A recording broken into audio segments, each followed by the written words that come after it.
आइए हम लोग दक्षिणी अमेरिका महाद्वीप के अंतर्गत पार्ट टू का यह दूसरा वीडियो, दक्षिणी अमेरिका महाद्वीप का यह दूसरा वीडियो है। इस पर हम लोग निम्न टॉपिकों के माध्यम से दक्षिणी अमेरिका महाद्वीप के बारे में जानेंगे। सबसे पहले मैंने आप लोगों के लिए लिखे हैं, ऊपर पर्वतों की बात की है, तो पर्वतों के अंतर्गत दक्षिणी अमेरिका महाद्वीप में मुख्य रूप से हम लोग दो पर्वतों को याद रखेंगे, एक एंडीज पर्वत और एक कोटोपैक्सी पर्वत। थोड़ा सा हम पहले नंबर पर लेते हैं एंडीज पर्वत। तो एंडीज पर्वत के बारे में हम बताएं कि आप देख रहे हैं इस मैप में एंडीज पर्वत दक्षिणी अमेरिका महाद्वीप के पश्चिमी तट पर उत्तर से दक्षिण की ओर फैला हुआ है। इस पर्वत की उत्पत्ति दक्षिणी अमेरिकन प्लेट और प्रशांत महासागरीय प्लेट के अभिसरण के कारण हुई है।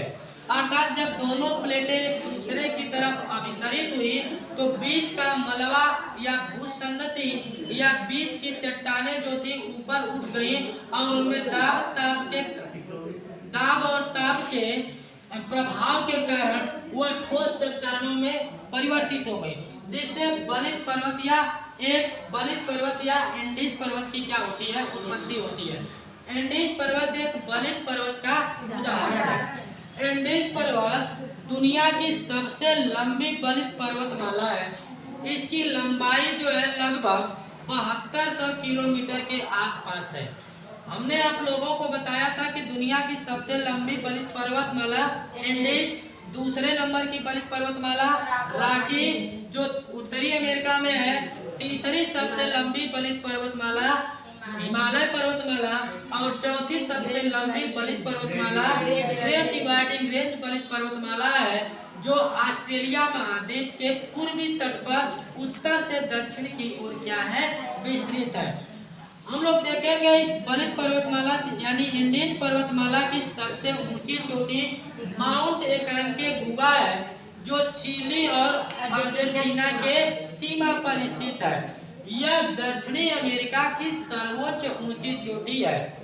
एकांकागुआ दक्षिणी अमेरिका की सर्वोच्च ऊंची चोटी है। इसके बाद हम लोग बात करेंगे माउंट कोटोपैक्सी। माउंट कोटोपैक्सी जो इक्वाडोर में स्थित एक ज्वालामुखी पर्वत है और यह माउंट कोटोपैक्सी पर्वत का निर्माण ज्वालामुखी क्रिया से निर्मित है और इस पर विश्व की सबसे ऊंची सक्रिय ज्वालामुखी माउंट कोटोपैक्सी स्थित है। अब हम लोग बात करेंगे दक्षिणी अमेरिका महाद्वीप के पठारों की। तो हम लोग देखेंगे दक्षिणी अमेरिका के प्रमुख पठार कौन कौन से हैं और उनकी जो है सामान्य विशेषता क्या है। तो हम लोग देखेंगे पठार में पहला नंबर पर मैंने लिखा है गुयेना का पठार। यह गुयेना का पठार है जो दक्षिणी अमेरिका के 3 देशों में स्थित है। इसका विस्तार दक्षिणी अमेरिका के 3 देशों में है, फ्रेंच गुयेना, सूरीनाम और गुयेना में विस्तृत है। इसके बाद हम लोग देखेंगे दूसरा है मांटे ग्रासो का पठार जो ब्राजील में स्थित है। इसके बाद तीसरा नंबर पर हम लोग लेंगे बोल्विया का पठार, बोल्विया में स्थित है और इसी पठार पर बोल्विया की राजधानी ला पाज विश्व की सबसे ऊंची राजधानी है। इसके बाद हम लोग बात करेंगे अर्जेंटीना का पठार जो अर्जेंटीना में स्थित है और यह ब्राजील का पठार जो ब्राजील में स्थित है। अब हम लोग बात करेंगे पठारों के बाद दक्षिणी अमेरिका की नदियों की बात करेंगे। तो नदियों में हम लोग देखेंगे पहले नंबर पर अमेजन नदी। अब अमेजन नदी के बारे में हम लोग देखते हैं तो अमेजन नदी दुनिया की सबसे बड़ी नदी है, यानी अपवाह तंत्र की दृष्टि से दुनिया की सबसे बड़ी नदी अमेजन नदी है और यह दुनिया की दूसरी सबसे लंबी नदी यानी नील नदी के बाद दुनिया की दूसरी सबसे लंबी नदी अमेजन नदी है। अमेजन नदी की उत्पत्ति या अमेजन नदी का उद्गम पेरू में अरावली पर्वत के एंडीज पर्वत के समीप या एंडीज पर्वत से होता है और यह भूमध्य रेखा पर अपना मुहाना बनाती है। इस प्रकार विश्व की एकमात्र ऐसी नदी है जो भूमध्य रेखा पर अपना मुहाना बनाती है। अमेजन नदी पर ही स्थित एक मानोस बंदरगाह है जो दुनिया का सबसे अंतरतम बंदरगाह है। इसके बाद हम लोग देखेंगे अमेजन नदी विषुवतरेखी प्रदेशों में प्रवाहित होती है और विषुवतरेखी प्रदेशों में वर्ष भर बारिश होने के कारण यहाँ पर घने या सघन वनस्पतियां पाई जाती हैं और इन वनस्पतियों को हम समाना के नाम से जानते हैं या इसे अमेजन वर्षा वन कहते हैं। अमेजन वर्षा वन को पृथ्वी का फेफड़ा की संज्ञा दी जाती है।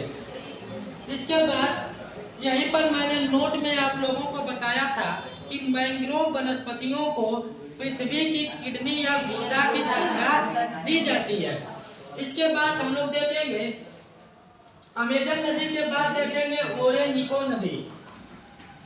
ओरेनिको नदी यह गुयेना के पठार से निकलती है और इसी की सहायक नदी कैरो या कैरू नदी है, जिस पर दुनिया का सबसे ऊंचा जलप्रपात एंजल जलप्रपात, जिसकी ऊंचाई 797 मीटर है, वेनेजुएला देश में स्थित है। इसके बाद हम लोग बात करते हैं पराना नदी और पराना नदी देखेंगे तो यह ब्राजील के पठार से निकलती है। पराना नदी ब्राजील के पठार से निकलती है और इसकी सहायक नदियां हैं पराग्वे, उरुग्वे। और हम लोग देखेंगे पराना नदी पर एक बांध बांध बनाया गया है, इटेकू बांध पराना नदी पर है, जो दक्षिणी अमेरिका महाद्वीप का सबसे ऊंचा बांध है, सबसे बड़ा बांध है। दक्षिणी अमेरिका महाद्वीप का सबसे बड़ा बांध है। इसके बाद हम लोग देखेंगे कि पराना, पराग्वे और उरुग्वे के क्षेत्र को त्रियाब क्षेत्र के नाम से जानते हैं। मैंने आप लोगों को बताया था कि दो नदियां जहां मिलती है वह दोआब कहलाता है और जहां पर 3 नदियां निकलती है मिलती हैं त्रियाब क्षेत्र कहलाता है। उसी तरह से जैसे जहां 5 नदियां मिलती हैं वह क्षेत्र पंजाब कहलाता है।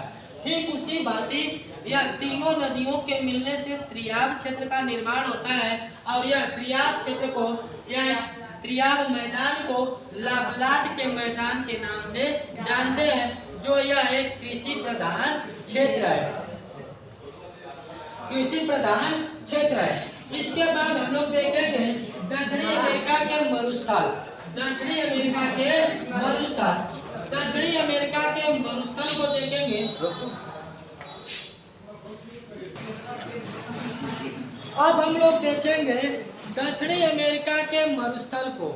दक्षिणी अमेरिका के मरुस्थल में हम लोग देखेंगे तो यहाँ पर प्रमुख रूप से दक्षिणी अमेरिका में 2 मरुस्थल स्थित है। एक मरुस्थल की बात करेंगे तो आटाकामा का मरुस्थल।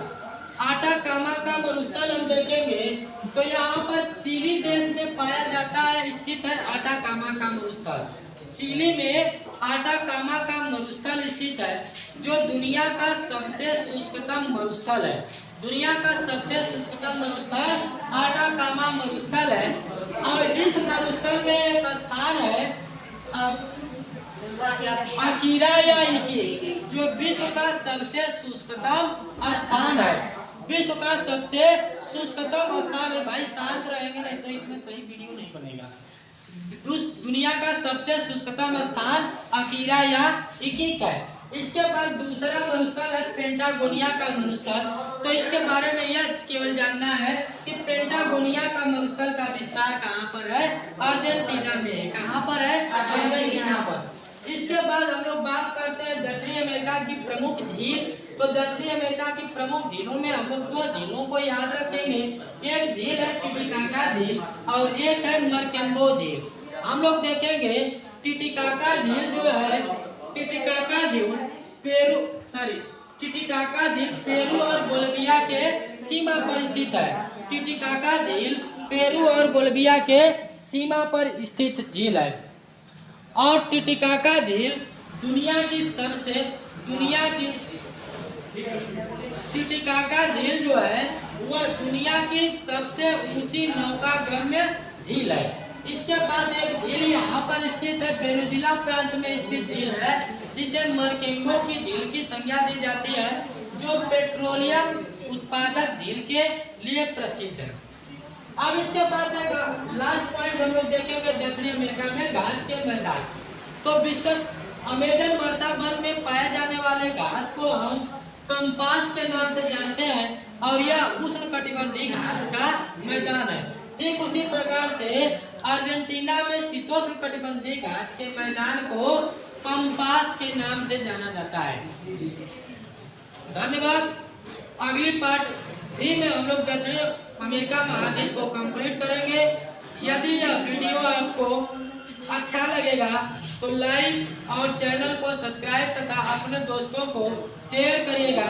यदि यह वीडियो आपको अच्छा ना लगे तो डिसलाइक भी करिएगा और कमेंट बॉक्स में अपना राय दीजिएगा। धन्यवाद।